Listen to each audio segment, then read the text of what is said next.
Okay, we're going to talk linear transformations of random variables. I've got this data set over here, and it's got an expected value.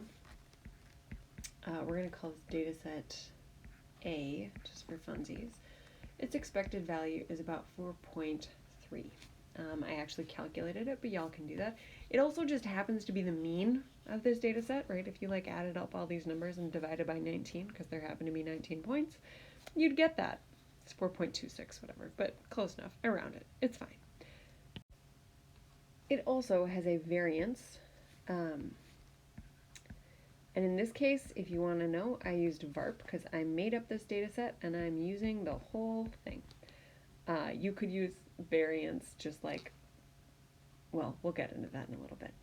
Anyways, the variance for our intents and purposes right now is 3.56. Cool. Now I want to ask a question. What happens if I take this data set and I bump it up 15 points? Right? So my 1 is now a 16. My 2s are now 17s. Yep. I bumped the entire thing up. What's going to happen? So I'm going to call this part, nope, wrong color. There we go, green. That stuff is going to match there. Let's call this now my set B. And it is my set A, but I just added 15 points. Well, the expected value of A is literally going to be my original value plus 15. Because now you've literally added 15 to every single data point up here. And when you divide by 19, everything's just going to be 15 larger. And variance, the variance just describes how spread apart the data is. And it has no bearing on where it sits on the number line. So if this stuff has a variance of 3.5, this stuff is also going to have a variance of, what am I doing? Sorry, it's late, of 3 and 5/6. Doesn't change a thing. Cool. Now in this case, still have my data set A up here, but down here what I have is data set B, which is literally everything is twice A. Okay, so what happens now? Up here we had a variance of 3.5 and a mean expected value of 4.2. Down here what happens? Well, with these data points, they're literally just a little bit more spread out. They're all twice as big as these were.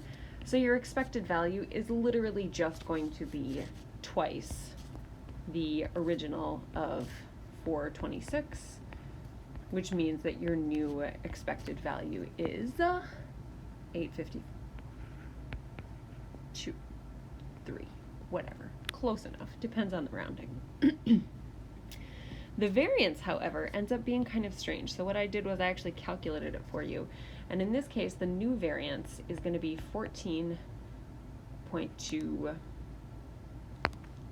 which is a lot bigger than 3.56. But it turns out that you can figure out the ratio between these two simply by setting something like this up, taking the variance of this, dividing by the variance of this. And it turns out you get smack dab exactly, no questions, 4.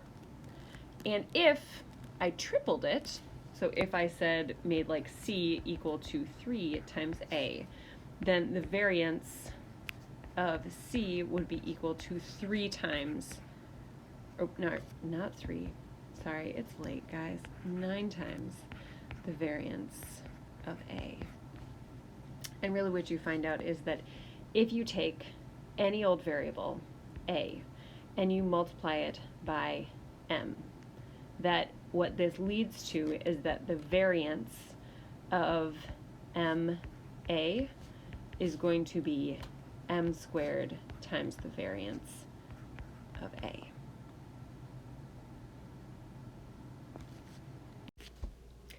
All of this leads us to this particular end result. If you take, so let's say you start with regular old E of X and variance of X. And then all of a sudden you do some stuff to it, meaning you multiply the variable by some number and then you add some variable. What happens to the expected value is that it increases by B, whatever that is. So in this case, I added 15, if you scroll back to the beginning of this video. and I multiplied by 2 the expected variable, it's just going to increase by that multiplier and then add that. The variance, however, is totally unaffected by the b. Notice the b is not even here because variance just talks about how spread out stuff is. But whatever you multiply by, the variance of the new thing will become multiplied by that thing squared. So if you multiply by 2, it's going to multiply by 4 over here. You multiply by 3, you'd multiply by 9. If it's 4 times bigger, this new variance is going to be 16 times larger. Let me know if you have questions.